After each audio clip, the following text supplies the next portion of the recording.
Si ustedes en este momento no están atravesando por la desafiante experiencia de tener un hijo adolescente, probablemente fueron uno. O tal vez van a tener uno. O tal vez están cerca de uno, son tíos, son abuelos de uno.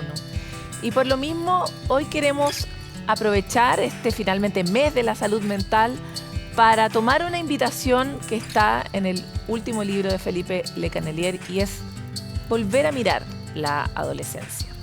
Queremos entrar en este viaje que finalmente es el libro y recoger, aprender, volver a aprender ciertas cosas que hemos dado por sentadas sobre esta etapa tan apasionante y tan determinante en el futuro de todos nosotros. Así que bienvenido y muchas gracias por estar aquí, Felipe.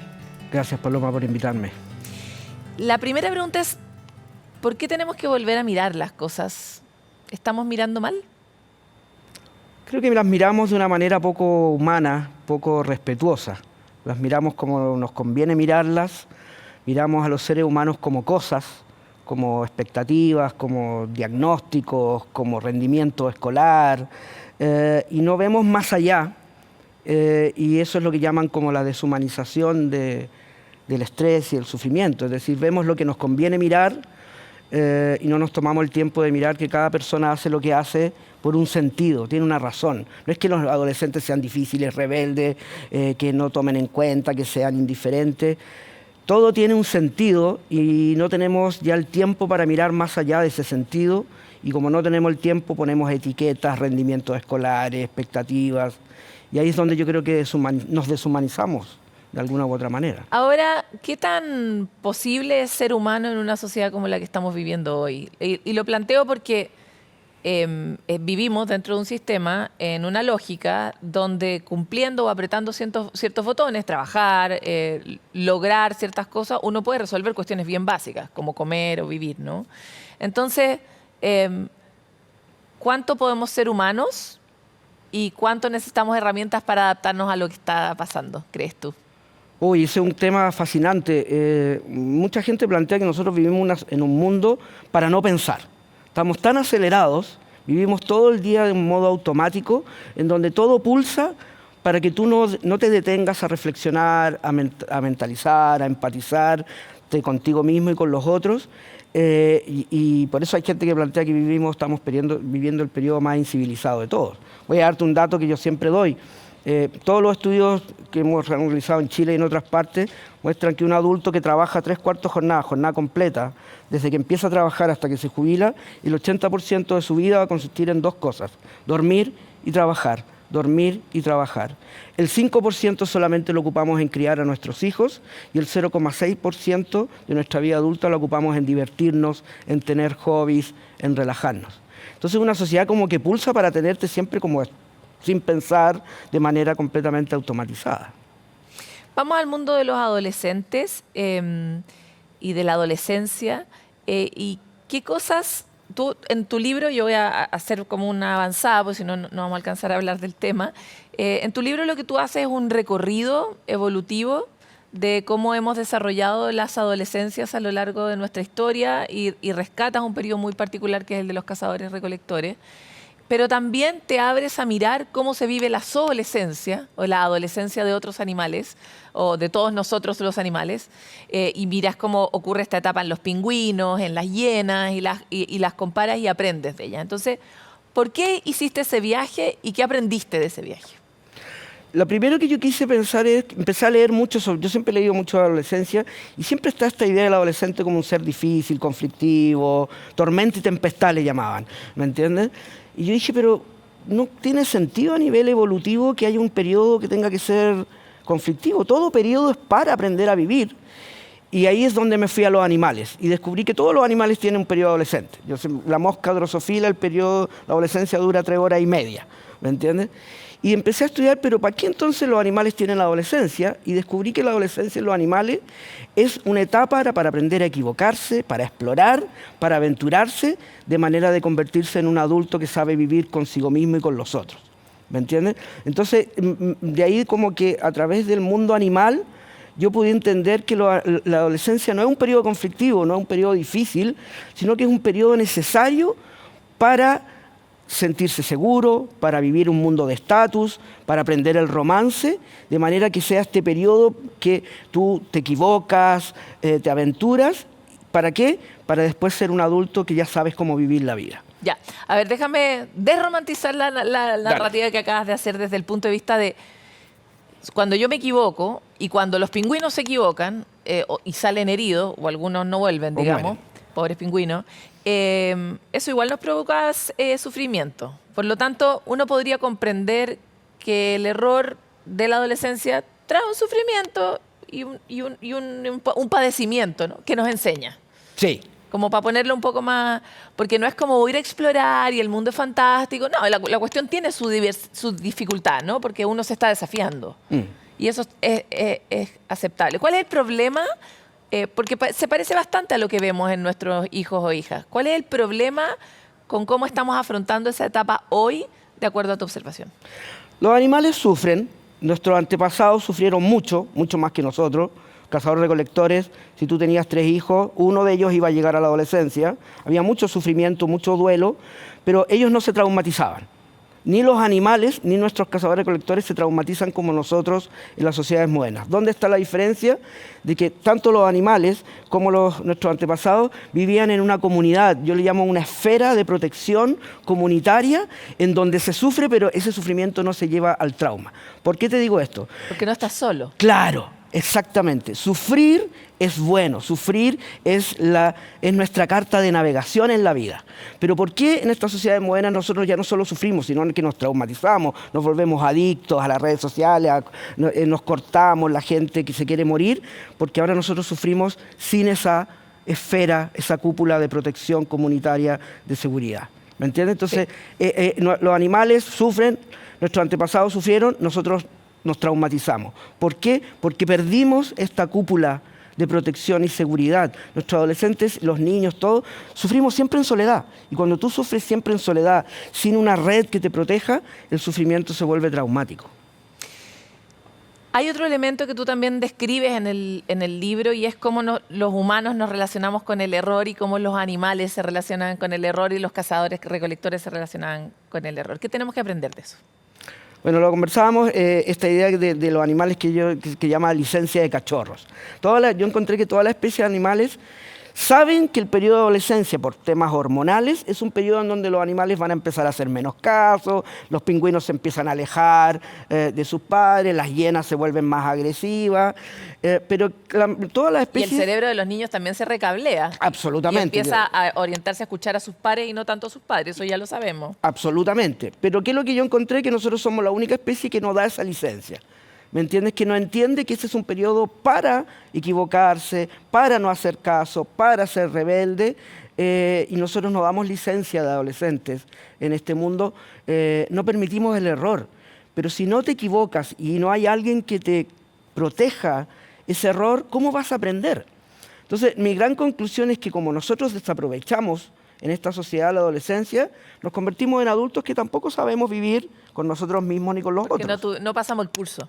No pasamos el curso y sobre todo nadie nos apoyó, no tuvimos buenos mentores en ese curso. Hay 2 cosas que tú planteas en el libro muy interesantes, que es que si nosotros no validamos el error o no aprovechamos esa oportunidad de aprendizaje, lo que termina ocurriendo es que el siguiente error que comete el hijo lo comete solo, ¿no? Y Perfecto. sufre ese efecto solo. Entonces, me encantaría saber qué hace todos los que estamos escuchando, que fuimos criados en que realmente no podíamos equivocarnos y que no podíamos desilusionar y que no podíamos excedernos y cosas muy de adolescente. ¿Qué tenemos que aprender para relacionarnos con el error desde otro lugar y cómo uno se relaciona bien con un error? Yo creo que lo primero que uno tiene que hacer es no sentir que el error es una patología, que yo soy una anormal, un desviado, que tengo baja coeficiente intelectual. No hay que descalificar y estigmatizar el error. Y la gran propuesta actual es que tenemos que hacer comunidad, tenemos que aprender a pedir ayuda. Si tú revisas, por ejemplo, los programas escolares más efectivos de prevención del bullying, del suicidio, de los problemas de salud mental, todos tienen un factor en común. No tiene que ver con enseñar a los niños a gestionar emociones, no esas cosas. Es enseñarle a los niños y a los adolescentes y a los adultos a pedir ayuda, a saber confiar en un otro que te genere un espacio para no convertir el sufrimiento, que es normal y esperable, en un sufrimiento traumático. Pedir ayuda es una habilidad que uno debería enseñarle a los niños desde la Y etapa cuando mi hijo preescolar. me pide ayuda porque se le pasó el alcohol en una fiesta, porque no cumplió con la hora que dijo que iba a llegar, porque le fue mal en el colegio. Probablemente mi hijo no me pida ayuda, probablemente llegue y me diga cómo pasó esto. Ayúdanos a comprender desde dónde nos relacionamos con eso. Es difícil para las personas como uno. Lo interesante de esto es que lo más difícil es tan obvio. Si tú tienes un problema y le pides ayuda a alguien, ¿cómo te gustaría que él respondiera o ella respondiera? ¿Me entiendes? ¿Te gustaría que te hiciera sentir mal, que te criticara, que te rebajara, que te hiciera sentir como un error existencial? Que te No. castigara. Que te castigara, ¿me entiendes? Mira, nosotros las cosas que hemos descubierto en nuestros estudios es que los niños en Chile siempre están pidiendo disculpas. Hacen pataleta, perdón, siempre piden disculpas. Y el pedir disculpas, ¿de dónde viene? De sentir que siempre tu conducta es un error. ¿Y eso de dónde viene? De que te hicieron sentir de que hay un niño perfecto y que cuando no se cumple ese estándar del niño o la niña perfecta, todo es error. Entonces, yo creo que a veces es tan simple como no hacerle a los niños o a las niñas lo que no nos gustaría que nos hicieran a nosotros. A mí me ha funcionado pensar en reaccionar como uno reacciona con un amigo, más que Claro, claro. porque uno a los amigos no le hace eso, pero Claro. a la familia de uno sí se lo hace. Eso Absolutamente. Ya, espérate. ¿Cómo, yo sé que a esta altura, yo lo estoy sintiendo, me imagino que la gente también. ¿Cómo dialogamos con esta culpa? Que cada vez que tú abres un libro tuyo, lo único que empieza a crecer así como un órgano es como una sensación de culpa de todo lo que hemos hecho mal. Y me parece que es un lugar difícil para aprender, ese. Sí, a mí me complica eso porque también yo siento entonces que cometí un error. Porque yo creo que el mensaje de todos mis libros es que todos somos únicos, singulares y el respeto es absoluto hacia todos. Entonces, creo que ahí yo también, mi culpa por no haber escrito, no haber sido tan claro en transmitir el mensaje. Una de las cosas que nosotros se ha descubierto es que nosotros ahora, la crianza es como un trabajo. Es como cumplir una meta. Todos tenemos una meta, tenemos una expectativa. Yo quiero que mi hijo sea así, yo tengo que ser así. Pero cuando tú conviertes la crianza en un trabajo, siempre te sientes culpable. Porque es imposible tener esta crianza respetuosa, perfecta. Te voy a decir algo que no va a significar nada, pero nosotros tenemos que aprender a volver a disfrutar el estar sin expectativas. Yo he aprendido en mi vida y he aprendido con mis pacientes de que la mejor ayuda que uno puede darle a alguien es limpiarlo de toda esa carga de expectativas de deber ser, ¿me entiendes? Y estar como cuando uno está con un amigo, ¿entiendes? Disfrutar, reírte con tu hijo, estar alerta y proteger, siempre proteger.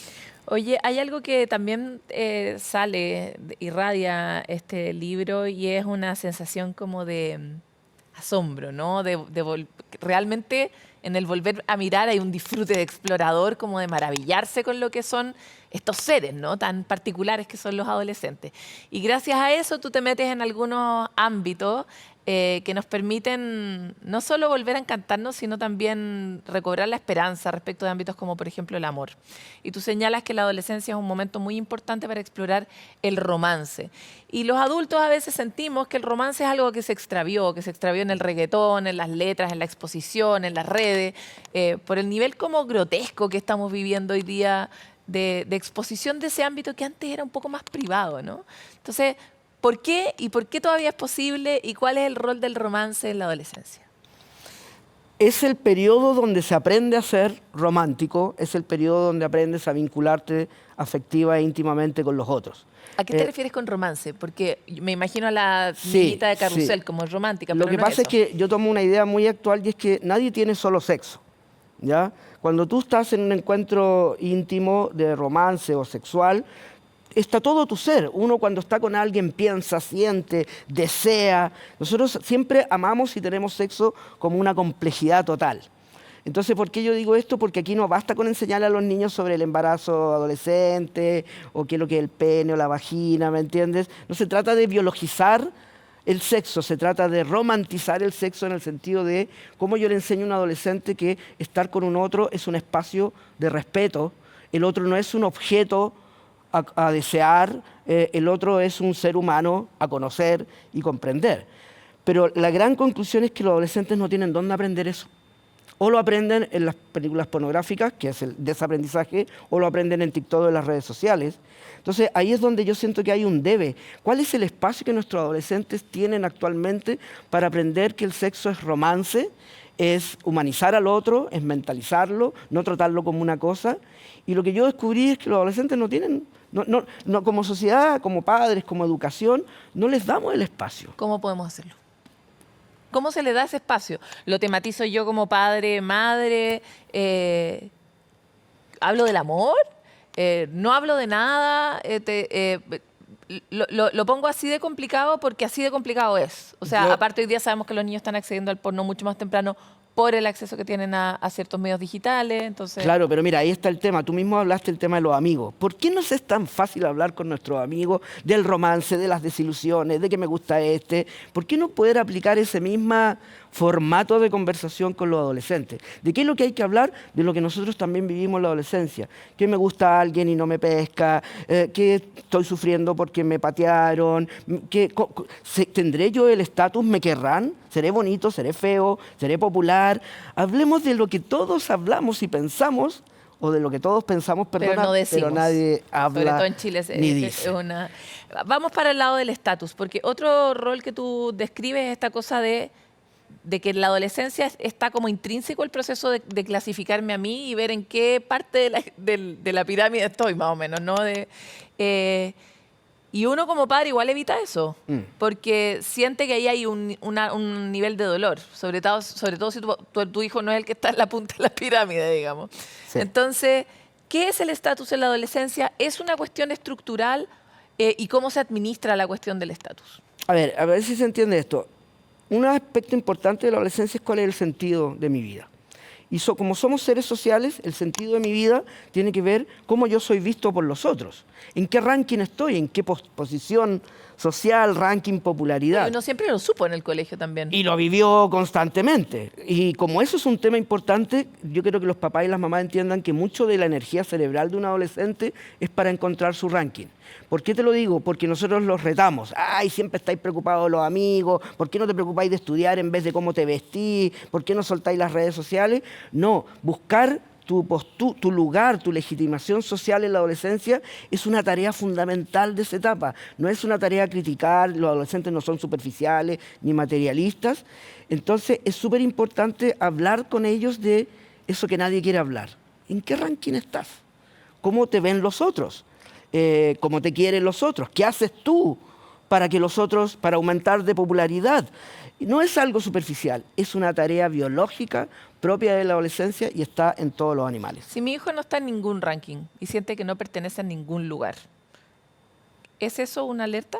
Mira, una de las cosas, sí, claramente es una alerta. Es una alerta, no una alerta porque tenga una patología, porque sufren mucho cuando tú estás muy bajo en el ranking. Una de las cosas que se propone es acompañarlo a que busque sus propios nichos. No tienen que hacerse en el colegio. Hay muchos papás que de repente meten a su hijo a grupos musicales, a grupos de teatro. No es solamente su grupito. Siempre. La adolescencia, hay gente que habla ahora de lo que llaman la sociedad de los adolescentes.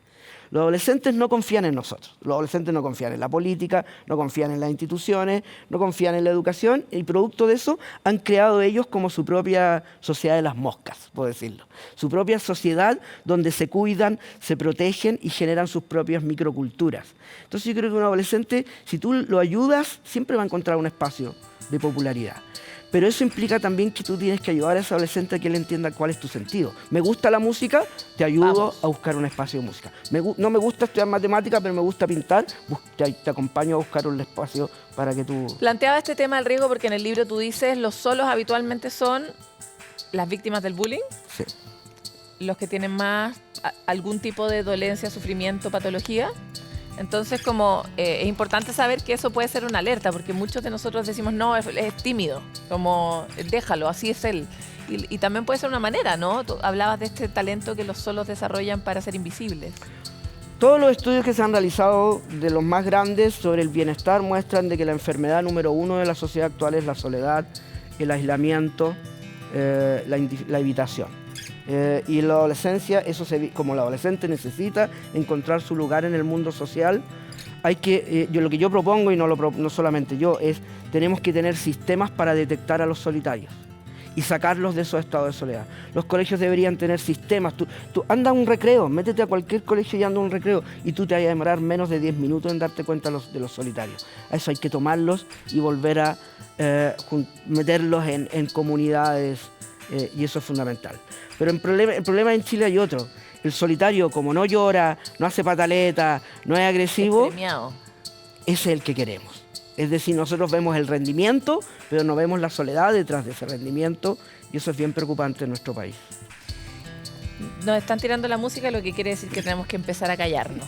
Así que voy a ir hacia allá, y es, ¿cuál es el llamado principal de tu libro y la invitación seductora, voy a esperar yo, para nosotros los adultos, para que podamos volver a mirar la adolescencia? Yo creo que el llamado principal es ¿por qué te molestan los adolescentes?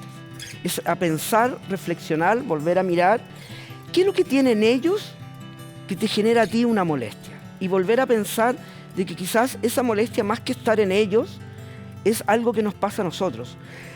Hay algo que tienen los adolescentes que como que nos amenazan. Y por eso los tratamos de rebeldes, de que no hacen caso, de que se portan mal. El libro invita mucho a pensar y volver a mirar de qué es lo que tiene esa genialidad adolescente que en el mundo de los adultos nos amenaza, nos complica, y nos sentimos mal por esos seres geniales, aventureros, expansivos, reflexivos, creativos. Es decir, el mensaje es muy simple. Antes de ponerle algo a él, un grito, un reto, una palabra, trata de mirarte a ti mismo y tratar de ver qué es lo que tiene el otro que te amenaza tu propio sentido de vida. Y si siento eso, como el llamado es a trabajar en uno finalmente. Mira, una de las cosas que yo descubrí es que yo creo que a todo adolescente hay que pedirles disculpas. Hay que decirles perdona, yo no tenía cómo saber tales cosas, yo solamente te crié de la manera como a mí me criaron. Uno hace lo que hicieron con nosotros, y yo creo que a todo adolescente en algún momento hay que sentarlo con toda la mano en el corazón y honestidad, decirle, mira, ¿sabes qué? Disculpa. Muchas cosas que yo te hice sentir que eran por culpa tuya, en verdad eran limitaciones mías. A ver si tratamos de hacer un nuevo empezar. ¿Siempre se puede empezar de nuevo? Siempre. Somos los seres más plásticos y flexibles de la Tierra. Siempre podemos cambiar. Esa es la buena noticia. Muchas gracias, Felipe. Gracias, Paloma. Si ustedes saben esto, de todo el libro que leímos, esto es como el primer tercio con suerte. O sea, nos falta mucho para poder explorar sobre toda la complejidad que significa este viaje, pero está lleno de aventuras y nuevas miradas que nos hacen al menos cambiar los anteojos, que eso siempre nos entrega una mirada fresca sobre, en este caso, la vida de nuestros niños y niñas que tanto queremos que sea mejor. Nos vamos a una pausa y volvemos con más.